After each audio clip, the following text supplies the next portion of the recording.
बताओ, supreme court का विशेषाधिकार कितना बार इसका चर्चा कर चुके हैं क्लास में, और फिर भी एग्जाम में आएगा छोड़ के आओ, और बोले हैं कभी चर्चा में भी है।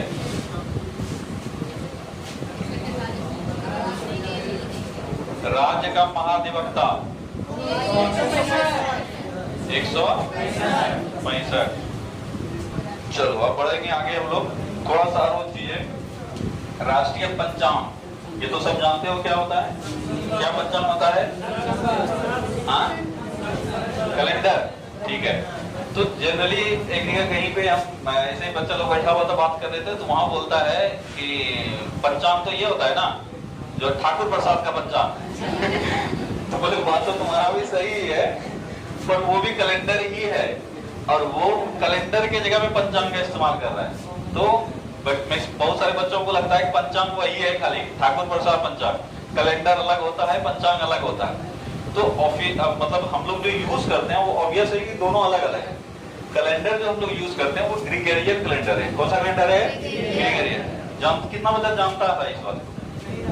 नहीं जानता, 2 4 5 10, ठीक है। जो कहीं ना स्टेट वेट बनाते हो वो सब कहीं ना कहीं देखे हो, ठीक है, तो याद रखोगे।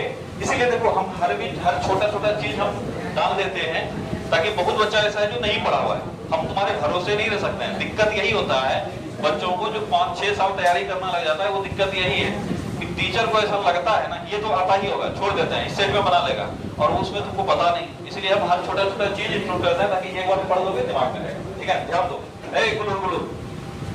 ध्यान दो कि हमारा जो कैलेंडर है, हम लोग 2 तरह के कैलेंडर का इस्तेमाल करते हैं। जो ओरिजिनल हमारा कैलेंडर है, हिंदुस्तान का कैलेंडर है, उसका इस्तेमाल हम लोग जनरली नहीं करते हैं, और उसी को हम लोग ठाकुर प्रसाद पंचांग बना के रखे हैं। बिहार में जनरली यूज होता है, और पता नहीं पूरे देश में यूज होता है कि नहीं होता है। बिहार में एक ही पंचांग चलता है, वो है ठाकुर प्रसाद पंचांग।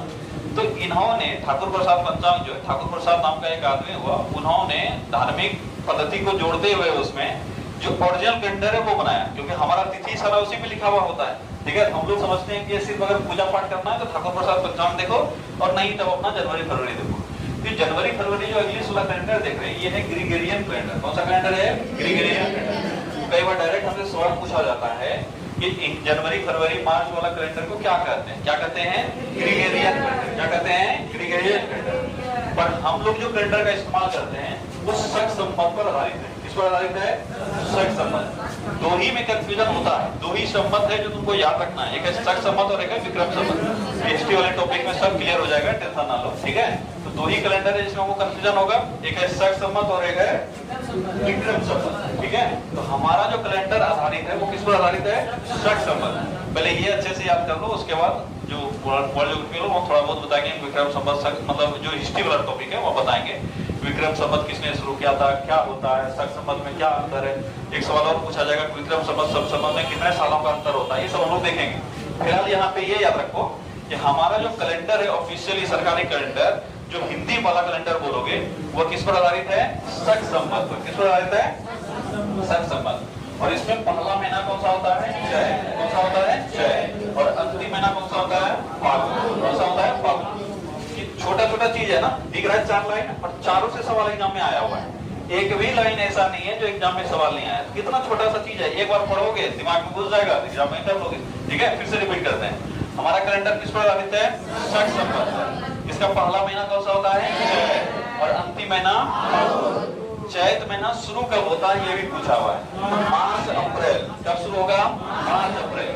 मार्च मिड में शुरू होता है या मार्च अंत में शुरू होगा? 22 मार्च से इसका एग्जैक्ट डेट है, लेकिन थोड़ा बहुत ऊपर नीचे होते रहता है, ठीक है। तो 22 मार्च से शुरू होगा और अप्रैल तक जाएगा, अप्रैल मिड तक जाएगा, ठीक है। तो याद रखोगे शुरू कब होता है? 22 मार्च से। कब शुरू होता है? 22 मार्च से, ठीक है। लेकिन अगर लीप वर्ष देगा तो एक दिन पहले। कब शुरू होगा? 21 मार्च। अगर पूछा जाए महीना कौन सा होता है तो मार्च अप्रैल। कौन सा महीना होता है? मार्च अप्रैल। यहाँ से फिर महीना महीना जोड़ते जाओगे तुम्हारा अंत तक पहुंच जाएगा। और लास्ट महीना कौन सा है? फाल्गुन। फाल्गुन में हम लोग कौन सा पर्व मनाते हैं?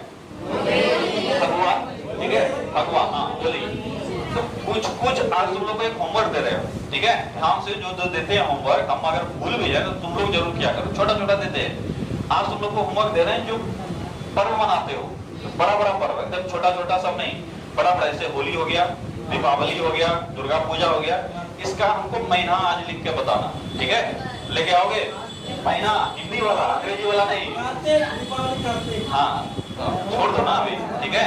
होमवर्क दे रहे हैं, क्या क्या बताए, जो बड़े बड़े पर्व हैं। कौन कौन सा पर्व हो गया, होली, दीपावली, छठ, दुर्गा पूजा, जो तुम्हारे दिमाग में है 5-7 होगा, इसका सब महीना लिख के लाना हिंदी वाला, ठीक है।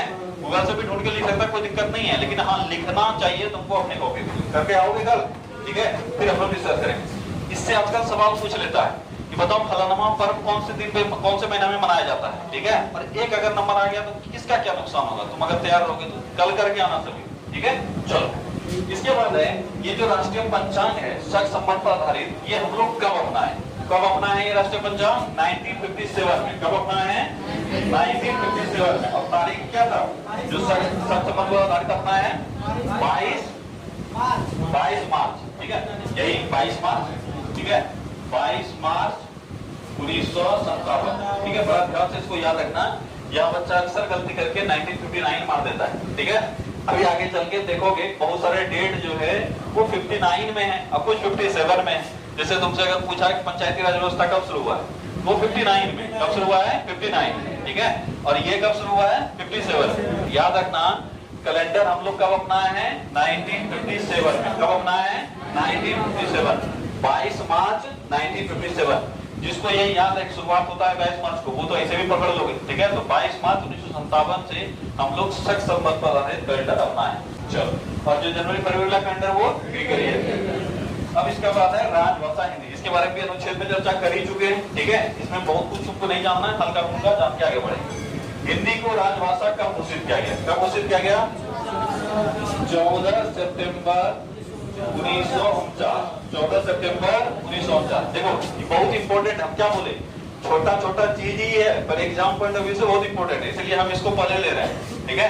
14 सितंबर 1949, इसी दिन हिंदी को राजभाषा का दर्जा दिया गया। देखो अब जब संविधान सभा का बैठक चल रहा था उसमें भाषा को लेकर कई प्रॉब्लम थे, भाषा हमारी क्या होनी चाहिए।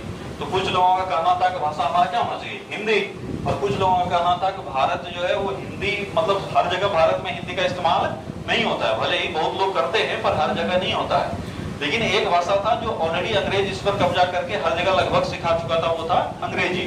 और हमारा डॉक्यूमेंटेशन जितना हो रहा था वो सब किस में हो रहा था अंग्रेजी में।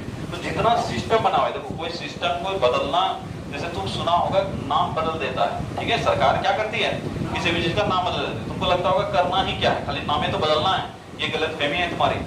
नाम बदलना एक फालतू का खर्चा है, ठीक है। अब बोलोगे खर्चा कहाँ होता है, अनाउंस करने में थोड़ी खर्चा होता है, अनाउंस कर दिया।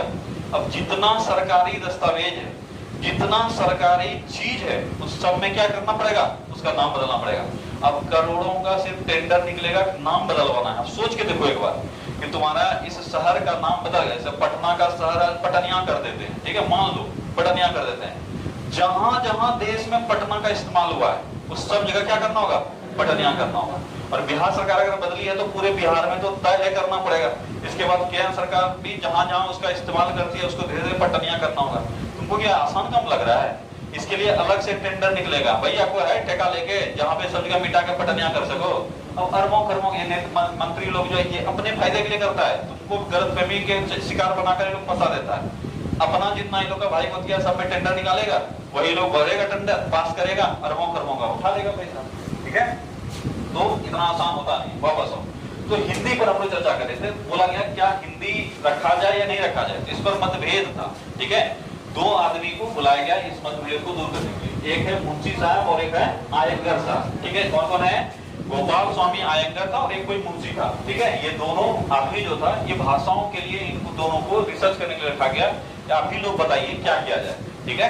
क्योंकि हमारा ये था हिंदी तो हमको रखना ही है, कोई भी हालत में हिंदी को बेस रखना ही रखना है, पर क्या किया जाए, हिंदी को राष्ट्रभाषा का दर्जा दिया जाए क्या, या ऑफिशियल लैंग्वेज रखा जाए। अगर राष्ट्रभाषा का दर्जा देते हैं तो यहाँ पर फिर भाषाई विरोध शुरू हो जाएगा, क्योंकि ये शुरू से चला आ रहा है। इसमें दक्षिण भारत में देखोगे तो दक्षिण भारत के लोग अपने आप को हिंदी भाषा से काफी दूर मानते हैं, वो लोग हिंदी का इस्तेमाल नहीं करते हैं। तो हिंदी को एक राष्ट्रभाषा के रूप में दर्जा देना काफी डिफिकल्ट था उसमें, इसीलिए मुंशी साहब और आयंगर साहब को ये बोला गया आप ही डिसाइड करके बताइए। इन लोगों ने रिसर्च करके बताया हिंदी को राष्ट्रभाषा नहीं बल्कि राजभाषा का दर्जा देते हैं। किसका दर्जा, राजभाषा। मीनिंग दोनों में अंतर समझाए हुए, राष्ट्रभाषा का मतलब होता है पूरे देश के लिए एक ही भाषा। ये तब हम इस्तेमाल करते हैं जब उस देश का अधिकांश आदमी उस भाषा का प्रयोग करता हो, ठीक है, तब हम लोग उसको राष्ट्रभाषा का दर्जा देते हैं।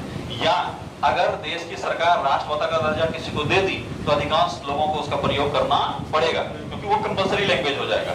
लेकिन अगर राजभाषा है तो राजभाषा का अर्थ हुआ हम सिर्फ ऑफिशियल पर्पज से किसका इस्तेमाल करेंगे, हिंदी का, ठीक है, और अन्य पर्पज से दूसरा भाषा का इस्तेमाल हो सकता है। वो भी हम लोग और ज्यादा इसमें लिबर्टी रखे हैं कि केंद्र का जो ऑफिशियल भाषा होगा वो होगा हिंदी, ना कि राज्य का। राज्य अपना भाषा रख सकता है, जो भी भाषा है हमारे संविधान में उसमें से किसी भाषा को भी राज्य अपना भाषा चुन सकता है, लेकिन केंद्र का जो ऑफिशियल लैंग्वेज होगा वो क्या होगा, हिंदी। अब बात यहाँ पे भी अटक गया कि हिंदी को अगर ऑफिशियल लैंग्वेज हम घोषित करते हैं तो अंग्रेजी का क्या किया जाए, क्योंकि सारा चीज जो पढ़ा हुआ है डॉक्यूमेंट वो किसमें पढ़ा हुआ है, अंग्रेजी में। तो अचानक से सबको किसमें कन्वर्ट करना होगा, हिंदी में। देखो सिर्फ किसी चीज का निगेटिव ही नहीं बोल सकते हैं। अभी जो तुम्हारा जय हिंदुस्तान करने वाला है वो बोलेगा उसी से हम गलती किया, ठीक है, उसी से हम हिंदी को कर देना चाहिए था। हिंदी अगर कर देता तो जितना डॉक्यूमेंट है सरकार का वो सब किसमें कन्वर्ट करना पड़ेगा, हिंदी में। खाने का तुम्हारे पास खर्च ही नहीं है और नया नया पैंट खरीद रहे हो, ये तो इलॉजिकल चीज है ना जी। ये नया चीजें करना ये तो इलॉजिकल चीज ही था, क्योंकि सारा डॉक्यूमेंट को बदलना एक अलग डिपार्टमेंट स्थापित करना पड़ता, अनुवाद विभाग, और वो सब चीज का अनुवाद करता है हिंदी में। ये इलॉजिकल चीज है, इसलिए उसमें नहीं किया गया और सही डिसीजन था। लेकिन इन दोनों के विचार से ही ये तय किया गया कि राष्ट्रपति के पास शक्ति होगा कि अगले 5 साल के बाद, कितने साल के बाद, 5 साल के बाद एक भाषा आयोग का गठन करेंगे और ये भाषा आयोग बताएगा कि कैसे हम धीरे धीरे हिंदी को और ज्यादा विकसित कर सके। और अगले 10 साल बाद, यानी 5 साल पहले हो गया और 10 साल बाद अगर तय सब चीज ठीक ठाक समझा जाए, हिंदी को क्या किया जाए, राष्ट्रीय भाषा का दर्जा दे दिया जाए, या अंग्रेजी का धीरे धीरे वेटेज काफी कम कर दिया जाए, हिंदी को ऑफिशियल लैंग्वेज के जगह पे राष्ट्रभाषा का दर्जा दे दिया जाए, ये तय किया गया था। लेकिन ऐसा कभी कुछ हुआ नहीं, क्योंकि हमेशा विरोध होता रहा हिंदी भाषा का, इसलिए कभी कुछ हुआ नहीं। लेकिन हाँ, एक बार जो अभी भी कई इसमें गठित किए गए हैं हिंदी भाषा के विकास के लिए, पर उसका कोई बहुत ज्यादा कोई योगदान है नहीं। भाषा जो क्या बोलते हो आयोग का गठन किया गया था, पहला भाषा आयोग, हम लोग सिर्फ उसके बारे में पढ़ते हैं, उसका अध्यक्ष कौन था और उसमें कितने सदस्य थे, बस इससे ज्यादा और कुछ नहीं पढ़ते हैं। तो हिंदी भाषा हमारा राष्ट्रभाषा नहीं बल्कि राजभाषा है। और राजभाषा का दर्जा कब मिला, 14 सितंबर 1949। किसके प्रयासों से मिला, मुंशी और अयंगर के प्रयासों से। किसके प्रयासों से, मुंशी और अयंगर। एक बार हम लोग सब चीज देख लेते हैं। तो 14 सितंबर 1949 को हिंदी को ऑफिशियल भाषा का दर्जा दिया गया। इसी कारण से हर वर्ष हम लोग राष्ट्रीय हिंदी दिवस मनाते हैं। अंतर्राष्ट्रीय नहीं, अंतर्राष्ट्रीय 10 जनवरी है, ठीक है। राष्ट्रीय हिंदी दिवस हम लोग 14 सितंबर को मनाते हैं। कब मनाते हैं, 14 सितंबर, ठीक है। राष्ट्रीय हिंदी दिवस 14 सितंबर, ठीक है, 14 सितंबर। और ये जो मनाना हम लोग शुरू किए 1953 से। कब से शुरू किए, 1953। और ये बात सब जानता है कि 14 सितंबर को राष्ट्रीय हिंदी दिवस मनाते हैं, पर अगर ये हमें पूछ लिया किस वर्ष से शुरू किए हैं, 90% बच्चा ही गलत मार के आएगा, 1949 मार के आएगा, क्योंकि तुमको लगेगा कि 1949 से शुरू किए। तो याद रखोगे मनाना कब से शुरू किए हैं, 1953। अच्छा, एक पॉइंट यहाँ छूट गया कि जो है राजभाषा है, क्या ये संविधान में लिखा हुआ है, तो सर हाँ, इस राजभाषा हिंदी को संवैधानिक दर्जा प्राप्त है। कौन सा, 343 तो पढ़ाया तुम लोग को। अब सोचो कि वो याद करवाएं तब यहाँ कितना आसान हो रहा है, और यही हम पढ़ाते हैं। क्या लगता है कि अनुच्छेद का इंपॉर्टेंस तुमको नजर आता है? क्योंकि अभी जो हम पढ़ा रहे हैं, मेरा जो टोन है, पढ़ाने का तरीका है, सब टीचर का यही होगा। अभी हम ज्यादा फोकस किस पर कर रहे हैं, हिंदी पर, ना कि अनुच्छेद पर। और अगर यही मेरा चैप्टर में हम पढ़ाते हैं, इसीलिए बच्चों को अनुच्छेद याद नहीं होता है क्लास में। कारण क्या है, इतना ही पढ़ा के निकल जाएंगे। अब तुमको लगेगा हाँ ये तो चीज है लिखा हुआ, लेकिन यहाँ पे इसका अलग इंपॉर्टेंस है, इसीलिए हम पहले अनुच्छेद पढ़ाते हैं, ताकि तुमको अनुच्छेद के बारे में सब पता हो। यहाँ हम रेफरेंस दे देके चलते जाएंगे। अब यहाँ तुमको याद खुद से करना होगा। संविधान किसमें दिए हुए हैं, 343, ठीक है। हिंदी दिवस कब मनाते हैं, 14 सितंबर। कब से शुरू हुआ, 1953, ठीक है।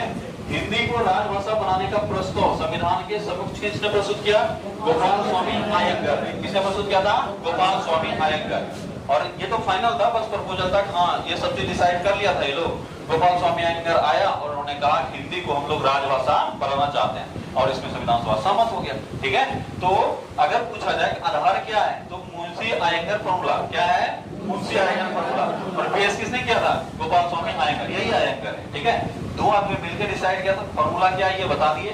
जो हमारे राजभाषा आयोग में चीजें कही गई है, यही कहा गया है, किसमें, इस फॉर्मूले में। तो अगर पूछा जाए हिंदी भाषा को राजभाषा किस फॉर्मूले पर आधारित दिया, मतलब के आधार पर दिया गया है, तो मुंशी अयंगर फॉर्मूला। कोई दिक्कत, 3-4 पॉइंट अभी तक यहाँ से उभर के आया। कि हमारा राजभाषा क्या है? हिंदी। किस वर्ष इसको दर्जा मिला? 1949 में। कौन सा तारीख है? 14 सितंबर 1949। हिंदी दिवस कब मनाते हैं हम लोग? 14 सितंबर। कब से मानना शुरू किए? 353। और हिंदी को संवैधानिक दर्जा, राजभाषा का दर्जा किस अनुच्छेद में मिला है? 343। अब हिंदी के विकास के लिए राजभाषा आयोग का गठन किया गया। क्या किया गया? राजभाषा आयोग। किस अनुच्छेद में? 344। 344 में कहा गया, अनुच्छेद 344 में कहा गया है। अच्छा, ये किस भाषा का भाग का हम लोग चर्चा कर रहे हैं? भाग 17। भाग 17। इसके अनुच्छेद 344 में कहा गया है कि राष्ट्रपति संविधान लागू होने के 5वें वर्ष, किस वर्ष? 5वें वर्ष, और पुनः फिर कितने वर्ष? 10वें वर्ष और राजभाषा आयोग का गठन करेंगे। और इसका उद्देश्य क्या होगा? हिंदी भाषा का विकास। बहुत कुछ इसमें कहा गया, पर तुमको सब नहीं रटना है। इसमें यह कहा गया है कि आप देखिए, इस चीज को इन्वेस्टिगेट कीजिए कि हिंदी को और अब कैसे विकसित कर सकते हैं, अंग्रेजी का इंपॉर्टेंस देते कैसे कम कर सकते हैं। हिंदी के विकास के द्वारा हमारे देश का मान सम्मान बढ़ना चाहिए, ना कि नफरत बढ़ना चाहिए। जैसे मान लो हिंदी हम कंपलसरी कर दिए और यहाँ लड़ाई झगड़ा शुरू हो गया, यही तो नहीं करना है, इसलिए तो नहीं किया शुरू में। ठीक है, हिंदी हमारा एक धरोहर के रूप में कैसे आगे बढ़ा सके, एक सम्मान के साथ, जो कि इंटरनेशनल लेवल पे और नेशनल लेवल पे दोनों हमारा इज्जत में इजाफा हो, ना कि कमी हो। इसके लिए राजभाषा आयोग का गठन कीजिए और इसकी रिपोर्ट पर ही आप काम कीजिए। ठीक है, और इनके कहने पर जो राजभाषा आयोग का गठन होगा राष्ट्रपति के कहने पे, उसमें टोटल सदस्य कितने होंगे? 30। कितने होंगे?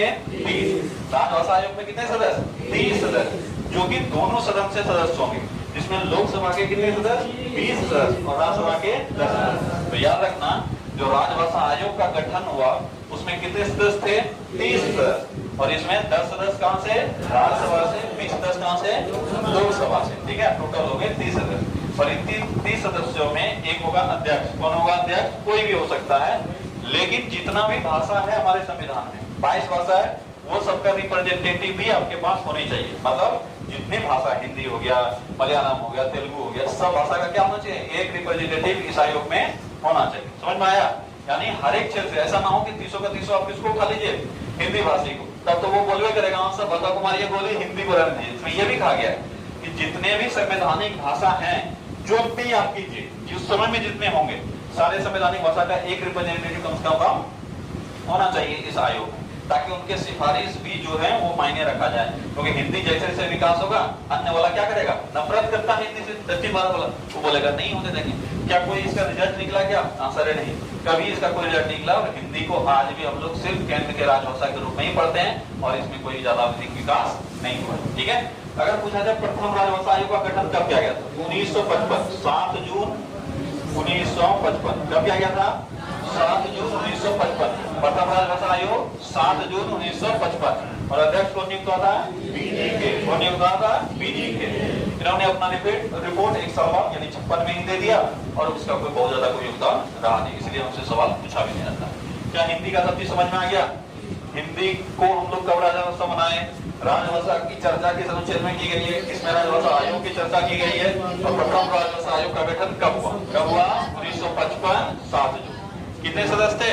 30 सदस्य। अध्यक्ष कौन थे? बीजी के।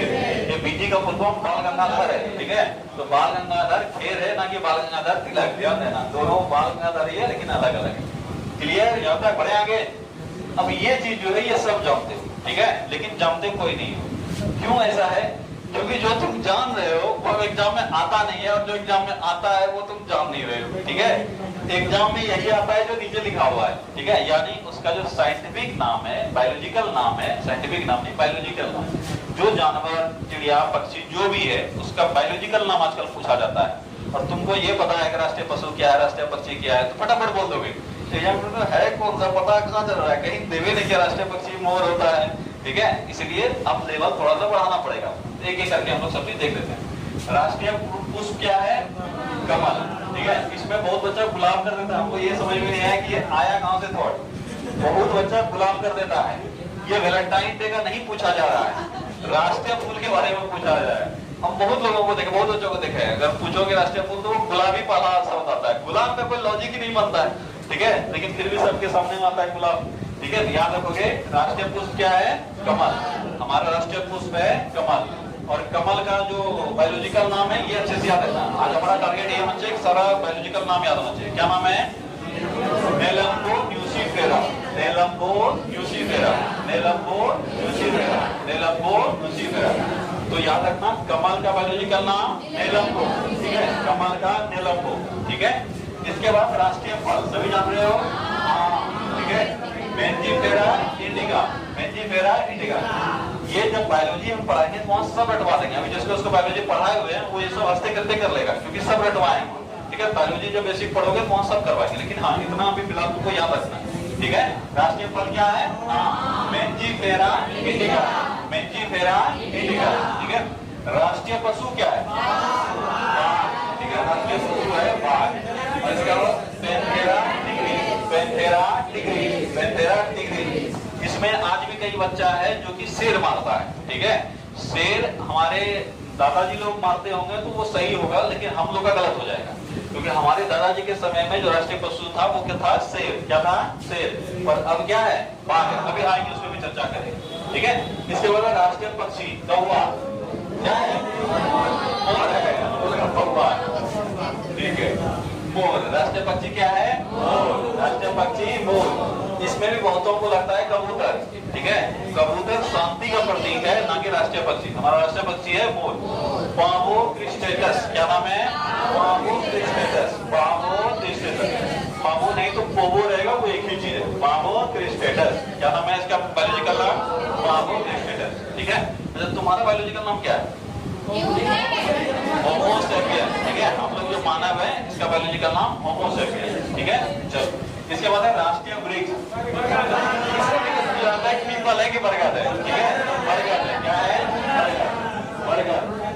देखो ये सब गलती करके कोई आता होगा ना तो रूम पार्टनर को भी नहीं बताएगा, ठीक है। हाँ ये तो आगे गूगल पे लेकर राष्ट्रीय पक्षी वाला भूल गए थे, राष्ट्रीय पौधा वाला भूल गए थे, एक बार देख ले पड़ गए। हाँ हम तो यही मारे थे, मर गया पीपल, ठीक है।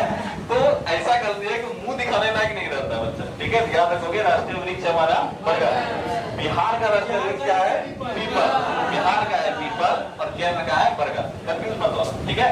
और बिहार का बच्चा मानता है बरगद, क्योंकि बौद्धि वृक्ष को पढ़ा हुआ है और उसको लगता है बौद्धि वृक्ष क्या है? बरगद। तो बौद्धि वृक्ष क्या है? पीपल, ठीक है। तो बिहार का चलिए केरल का राष्ट्रीय वृक्ष बरगद। इसका क्या होता है? Ficus benghalensis, Ficus benghalensis, Ficus benghalensis, Ficus benghalensis.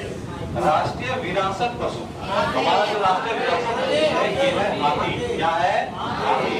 राष्ट्रीय विरासत पशु हाथी, राष्ट्रीय विरासत पशु हाथी।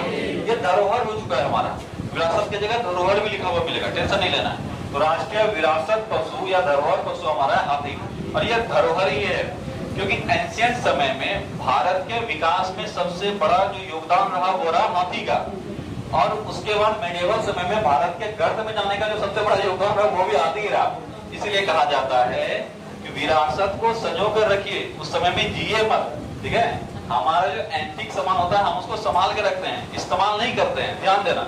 अगर तुम आज भी नाना जी का रेडियो इस्तेमाल कर रहे हो अपने नॉलेज को इकट्ठा करने के लिए, तो शायद दुनिया से बहुत पीछे चल रहे हो। पर अगर तुम्हारे पास नाना जी का रेडियो है तो उसको संभाल के रखो, ताकि तुम्हारा आने वाला 4 जनरेशन भी उसको देख सके।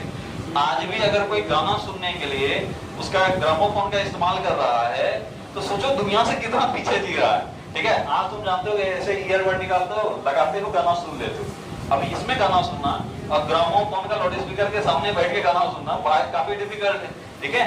तो हम लोगों का ये संविधान में कहा गया है कि विरासत का आपको क्या करना है? संजो कर रखना है, पर उसको समय में जीना नहीं, ये कहीं लिखा नहीं, ठीक है। चलो याद रखोगे राष्ट्रीय विरासत पशु हाथी। हाँ ये चीज एक चीज याद रखना, कभी अगर लंबे क्वेश्चन में पूछा जाए कि हम लोग मुगलों से या अन्य राजाओं से जो विदेशी आक्रमण हुआ उससे हारे, युद्ध में हारे, ऐसा नहीं कि युद्ध कुशलता की हमारे यहाँ कमी थी। युद्ध में 2 चीज की कमी थी, एक है आधुनिक हथियार और दूसरा है जो हम लोग इस्तेमाल करते थे पशु, कौन सा? हाथी। हाथी चल रहा है एकदम धीरे धीरे धीरे धीरे, तब तक घोड़ा आके मार के चला गया, ठीक है। इसमें शिवाजी बड़ा माहिर थे, शिवाजी जब पढ़ाएंगे तो बड़ा चालाक आदमी थे। वो क्या बोल सकते, शैतानों के शैतान थे। हम लोग अगर उनको बोले कि पॉजिटिव चीज तुम देखते हो ना, हम उनको नेगेटिव तरीके से देखते हैं और ये देखते हैं नेगेटिव तरीके को कितना प्रयास से इम्प्लीमेंट किए हैं। वो शैतानों के शैतान थे, ये सोचते थे, क्योंकि अच्छा आदमी सब बुद्धि नहीं लगाता। वो घोड़ा में हाथी का फोट लगा देते थे, वो घटा अब दूर से क्या दिख रहा है? हाथी आ रहा है, और चल क्या रहा है? घोड़ा। उन लोगों को डाउट होता है साला हाथी इतना तेज कैसे चल रहा है, फिर उससे है तो हाथी है, वो लोग आया सोच के हाथी हाथी है और एकदम घोड़ा की तरह स्पीड से आगे से गुजर गया, तलवार लेके खचक मार के खत्म। तो घोड़ा वो चला कर देते और कोई इस्तेमाल नहीं कर पाया। मतलब हाथी के घोड़ा के सामने क्या लगा देते थे? हाथी का चित्र। तो शिवाजी ये सब में बड़ा आगे था। चल खैर वापस आओ। तो राष्ट्रीय विरासत में हमारा क्या है? हाथी। इसका बायोलॉजिकल नाम एलिफोर्स इंडिका। एलिफोर्स इंडिका, एलिफोर्स इंडिका। क्या नाम है? एलिफोर्स इंडिका। बहुत सारा वैरायटी होता है, पर हमारे यहाँ का जो इंडियन हाथी है उसका हम लोग चर्चा कर रहे हैं, ठीक है? एलिफोर्स इंडिका। अभी आगे चल के तुम लोग को बताएंगे सबसे बड़ा पशु कौन सा है। उसमें एक ऑप्शन रहेगा मैमथ, एक रहेगा हाथी। तो आंसर क्या हो जाएगा? मैमथ। अब हिंदी में पढ़ा होगा कि हाथी का पर्यायवाची शब्द है मैमथ, पर हम बोले हैं कि जितने पर्यायवाची शब्द होते हैं वो एक्चुअल में वो शब्द हूबहू नहीं होता है, उसका अलग अलग रूप होता है। तो मैमथ जो है ये एशियन एक तरह का हाथी का क्या बोलते हैं वैरायटी है, जो उसमें होता था, काफी बड़ा होता था। हाथी की नौवा भी देख रहे हो, इससे बड़ा होता था। इसीलिए हम लोग क्या कहते हैं? हाथी का पर्यायवाची है। पर वो हाथी का पर्यायवाची नहीं बल्कि एक स्पीशीज था। समझ में आया? ठीक है, तो याद रखोगे क्या नाम है इसका हाथी का? एलिफोर्स इंडिका। एलिफोर्स इंडिका। एलिफेंट से याद रखना, थोड़ा बहुत तो मदद मिल ही जाएगा। देखो नाम ऐसा है ना तुम कर पाओगे। जैसे मैंगो का मैंगी है, मैंगो का क्या है? मैंगी। कई जगह तो मैंगी फेरा इंडिका ही लिखेगा, ठीक है, क्योंकि ये अंग्रेजी में है MANGI। तो इसको मैंगी फेरा भी बोल सकते हो और मैंगी फेरा भी बोल सकते हो, ठीक है? तो मैंगी लिखेगा तो मैंगो से मैंगी हो जाएगा, ठीक है? अब जैसे मोर नहीं पकड़ में आएगा, ये बाघ का है टिग्रिस। क्या है? टिग्रिस। टिग्रिस, तो टाइगर का टिग्रिस हो जाएगा, ठीक है? उसके बाद कौन सा है? हाथी। तो एलिफोर्स है, एलिफेंट से एलिफोर्स हो जाएगा। तो बहुत हद तक मदद मिल जाएगा अगर याद करोगे एक बार, ठीक है? इसके बाद राष्ट्रीय नदी, ये तो सब जानते हो, इसमें कोई कंफ्यूजन नहीं होगा। गंगा, राष्ट्रीय नदी गंगा, ठीक है? और किस वर्ष घोषित किए हैं? 2008, ठीक है? एक बार पूछा गया कि राष्ट्रीय नदी गंगा को किसने घोषित किया? याद रखो मनमोहन सिंह ने। 2004 से लेकर 14 तक मनमोहन सिंह थे, उन्होंने घोषित किया, ठीक है? उसके बाद राष्ट्रीय जलीय जीव, ये गंगा डॉल्फिन। कौन सा? हाँ, गंगा डॉल्फिन, ठीक है? डॉल्फिन के भी कई वैरायटी होते हैं, लेकिन हमारे यहाँ जो डॉल्फिन है वो है गंगा नदी में ज्यादा पाया जाता है, इसलिए इसको हम लोग गंगेटिक डॉल्फिन कहते हैं। क्या कहते हैं? Gangetic dolphin. और इसका बायोलॉजिकल नाम क्या है? गंगेटिक। क्या नाम है? प्लाटानिस्टा। प्लाटानिस्टा गंगेटिका, ठीक है? गंगेटिका या गंगेटिक वही हो गया। प्लाटानिस्टा गंगेटिका या गंगेटिक, ठीक है? जो बोलना है बोल सकता है, ठीक है? इंग्लिश में गंगेटिका हो जाता है, गंगेटिक हो जाता है, दोनों बोलना। तो प्लाटानिस्टा गंगेटिक। गंगेटिक से क्या हो गया? गंगा में, ठीक है? इसीलिए जैसे रिसेंटली दुनिया का सबसे बड़ा सांप का फॉसिल मिला है, ठीक है? उसको हम लोग क्या किए हैं? उसको हम लोग वासुकी से जोड़ दिए। किसे जोड़ दिए हैं? वासुकी। वासुकी इंडिका कर दिए, ठीक है? क्योंकि हमारे ग्रंथों में सबसे पुराना सांप का जो उल्लेख है वो है वासुकी। कौन सा है? वासुकी, वासुकी नाग, ठीक है? हाँ, बड़ा जानकारी है, ठीक है? शंकर जी के गर्दन में लपेटा हुआ रहता है, ठीक है? तो वो शंकर जी से भी संबंधित है, कृष्ण भगवान से भी संबंधित है, ठीक है? वासुकी कृष्ण भगवान से संबंधित है कि नहीं? वासुकी नाग बोला, कहानी जाकर सुना, ठीक है? हाँ, नहीं जाएगी कहानी पे। तो हमको मिला है और वो यहीं से मिला है, भारत से ही मिला है, वो भी गुजरात वाले क्षेत्र से ही मिला है। इसीलिए हम लोग अपने इतिहास से उसको जोड़ दिए और उसका जो बायोलॉजिकल नाम रखे वो क्या रख दिए? वो रख दिए वासुकी इंडिकास। इंडिकस या इंडिका ऐसे करके रखे हैं, वासुकी इंडिका, ठीक है? तो याद रखोगे, ये कभी पूछा जा सकता है कि सबसे बड़ा, दुनिया का सबसे बड़ा सांप का फॉसिल्स मिला है, मतलब क्या बोलते हैं? जीवाश्म मिला है, जीवाश्म मिला है। उसका बायोलॉजिकल नाम क्या है? क्या नाम रखा गया है? बॉक्सिका इंडिकस। बॉक्सिका इंडिकस या इंडिका, एक बार देख लेना, मतलब बॉक्सिकी है, कर लोगे कोई दिक्कत नहीं है। तो कुछ चीज हम लोग ऐसे लगा देते हैं तो याद हो जाता है, ठीक है? तो याद रखना ये गंगा में पाया जाता है, इसलिए क्या लगा दिया गया? गंगेटिक। तो क्या नाम है इसका? प्लाटानिस्टा गंगेटिक। प्लाटानिस्टा गंगेटिक, ये हमारा राष्ट्रीय जलीय जीव, ठीक है? और ये किस वर्ष घोषित हुआ? 2009। अब एक बार हम लोग शुरू से सबका देख लेते हैं, किस वर्ष कौन सा क्या घोषणा हुआ है। कभी कभी ये सभी पूछा जाता है। तो राष्ट्रीय पुष्प कब घोषित किया गया? 1950 में। राष्ट्रीय पुष्प का डेट भी याद रखना, और किसी का डेट याद रखने की आवश्यकता नहीं है। राष्ट्रीय पुष्प जो है 26 जनवरी 1950। 26 जनवरी 1950, ठीक है? राष्ट्रीय पुष्प कब घोषित हुआ? 26 जनवरी 1950। तो याद रखना, राष्ट्रीय पुष्प जो नेलंबो न्यूसीफेरा को हम लोग घोषित किए हैं वो कब से किए हैं? 1950 से ही किए, ठीक है? राष्ट्रीय फल कौन सा है? आम। और ये भी 1950 से। कब से? 1950। Mangifera indica. अब जब भी हम पूछेंगे हमको सिर्फ बायोलॉजिकल नाम दोगे, जनरल वाला नाम कोई नहीं बताओगे जब भी पूछे आज के बाद। इसलिए आज 100% ये याद हो जाना चाहिए। अगर हम राष्ट्रीय पक्षी बोलते हैं तो तुम्हारा आंसर मोर नहीं होना चाहिए, क्या होना चाहिए? पावो स्टेटस। तो अपना थोड़ा सा लेवल बढ़ाओ, ठीक है। मोर तो बच्चा करता है, लेकिन तुमको थोड़ा सा बच्चे से बड़ा बनना है, ठीक है। पावो स्टेटस, मोर दे दिया तो कर ही लोगे, उसमें क्या दिक्कत है, ठीक है। चलो, तो राष्ट्रीय फल क्या है? Mangifera indica. किस वर्ष घोषित हुआ? 1950। राष्ट्रीय पशु जो बाघ है यह है 1972। कब से? 1972। 1969 में, इसका एक नोट डाल के लिख लेना, ठीक है। 1969 में हम लोग शेर को राष्ट्रीय पशु घोषित किए थे, ठीक है। 1969 में शेर को राष्ट्रीय पशु घोषित किए थे, जो कि 1972 तक बना रहा। अब जानते हो भारत में जो बाघों का, या यूं कहें दुनिया में बाघों की संख्या लगातार घटते जा रही थी, इसलिए हम लोग बाघ का संरक्षण कार्यक्रम शुरू किए, ठीक है। और इसी को इंपॉर्टेंस देने के लिए हम लोग बाघ संरक्षण कार्यक्रम कब शुरू हुआ? 73 में, ठीक है, 73 में, ठीक है। जो वन्य जीव संरक्षण अधिनियम था 1972 का, उसी के तहत बाघ संरक्षण अधिनियम हम लोग पारित किए। बाघ संरक्षण के लिए वो 1973 में किए। तो इसी को हम लोग और ज्यादा इंपॉर्टेंस देने के लिए अपना राष्ट्रीय पशु शेर से हटाकर क्या कर दिए? बाघ। तो याद रखना 1972 से पहले हमारा राष्ट्रीय पशु क्या होता था? शेर। ये अभी तक एग्जाम में जनरली पूछा नहीं है, ठीक है। कभी आ गया कि बताओ 1950 में हमारा राष्ट्रीय पशु क्या था, ठीक है। तो राष्ट्रीय पशु तो था ही नहीं कोई 1950 में, तो राष्ट्रीय पशु था ही नहीं। 1969 में हम लोग राष्ट्रीय पशु घोषित किए शेर को, और ये कब तक चला?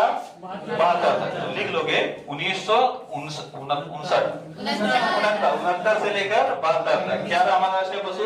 शेर, ठीक है, शेर। उसके बाद 72 के बाद क्या है? Panthera tigris, Panthera tigris.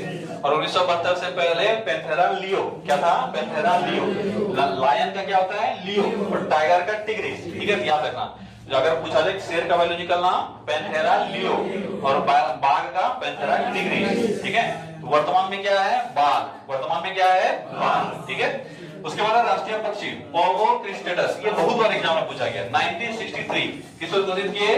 1963। इसको अच्छे से याद रखना, पता नहीं इससे क्या इंटरेस्ट है, ये एग्जाम में कई बार पूछा गया है, ठीक है। तो याद रखोगे, राष्ट्रीय स्पेशली एसएससी एग्जाम में बहुत पूछता है, ठीक है। तो राष्ट्रीय पक्षी हम लोग मोर को किस वर्ष घोषित किए हैं? 1963, ठीक है। किसको? पोगो क्रिस्टेटस, पोगो क्रिस्टेटस, इसको हम लोग 1963 में राष्ट्रीय पक्षी घोषित किए। उसके बाद राष्ट्रीय वृक्ष बरगद, राष्ट्रीय वृक्ष बरगद। बरगद को हम लोग राष्ट्रीय वृक्ष को घोषित किए, ये भी 1950 से ही है। कब से है? 1950। बरगद से हमको और पीपल से पहले से प्रेम है, ठीक है। हम लोग कई जगह पे इसका इस्तेमाल करते हैं, ठीक है। इसीलिए बरगद ट्री जो है हमारे लिए इंपॉर्टेंट है। इसीलिए राष्ट्रीय क्या बोल रहा है? पहले उस लायक तो बन जाओ, कोई करे पूजा ये। चलो आ जाओ, पंखा डोलाएगा, किसका डोलाएगा? डोलाने वाली नहीं आएगी। ये हो गया, बादल हो गया, नारियल हो गया।